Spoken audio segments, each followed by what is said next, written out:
咱继续来关心宝林地色食物中毒的一个案件。目前到当时已经通报34例，其中有2个人死亡。针对2个都市因大的所在所采检的结果，始终无发现会产生邦克利酸的歹菌。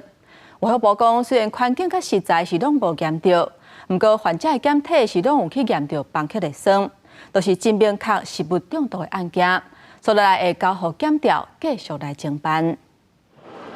宝林地色食物中毒案最后一阶段的环境采检嘛公布，卫生部这个月初时带回为宝林2个总铺个人的主体采检的27件检体，细菌培养第24公布，会产生邦克利酸的冬虫胞、必克氏菌、野刀病原型培养全部阴性。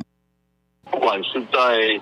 宝林的现场，或者是在图示相关的地方，或者甚至在这个果条供应商，它本身又是一个环境的细菌，那比较弱的一个细菌，本来就比较不好培养。卫生部认为，看规个事件，因为胃病人身体验出来是正明确的邦克利酸食物中毒案，源头胃倒来，交由检调继续追查。但是未来安怎纳入常规检验，是不是大概食物中毒拢爱检验邦克利酸，爱搁进一步讨论。内科医师认为，伫台湾头一届发生邦克利酸中毒了后，相关食品的保存规范会当搁进一步检视。玉米淀粉类的食物那食物置放有多久？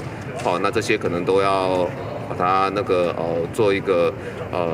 食品管理食品保存的有一个 SOP 给各个厨师所参考。宝林地色中毒案到即嘛累计通报34例，其中2个人不幸死亡，4个人伫加护病房，目前拢已经清醒。根据卫福部掌握病院的回报，其中1个人上紧这礼拜会安排换肝。记者综合报道。